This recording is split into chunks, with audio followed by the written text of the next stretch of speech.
नमस्कार, आपण पाहत आहे भांडा फूड न्यूज. एका दमात भ्रष्टाचारी कोमात.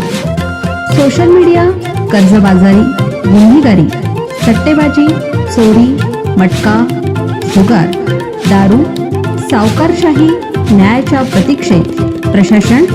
भांडा फूड न्यूज. एका दमात भ्रष्टाचारी कोमात. समृद्धी महामार्गावर भीषण अपघात, 8 मजुरांचा मृत्यू. सरकारकडून मदतीची घोषणा.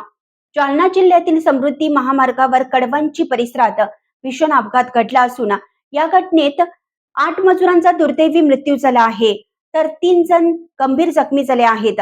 या घटनेनंतर संपूर्ण राज्यात हळहळ व्यक्त होत असून मुख्यमंत्री देवेंद्र फडणवीस यांनी मृतांच्या कुटुंबियांसाठी आर्थिक मदतीची घोषणा केली आहे. समृद्धी महामार्गावर नागपूरहून मुंबईकडे जाणारा ट्रक भरधाव वेगात होता. कडवची शिवारात रस्त्याच्या कडेला काम करत असलेल्या मजूर महिलांना या ट्रकने जोरदार धडक दिली. या भीषण अपघातात 8 जणांचा जागीच मृत्यू झाला, तर 3 जण गंभीर जखमी झाले आहेत. मृतदेह जालना जिल्हा सामान्य रुग्णालयात हलवण्यात आला असून घटनेची माहिती मिळताच नारायण कुच्चे आणि अर्जुन खोतकर यांनी रुग्णालयात भेट देत नातेवाईकांचे सांत्वन केलं. दरम्यान मुख्यमंत्री देवेंद्र फडणवीस यांनी या घटनेवर दुःख व्यक्त करत मृतांच्या कुटुंबियांना आर्थिक मदत जाहीर केली आहे.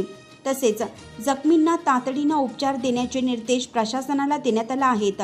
या अपघातामुळे समृद्धी महामार्गावरील सुरक्षेचा प्रश्न पुन्हा एकदा ऐरणीवर आला आहे.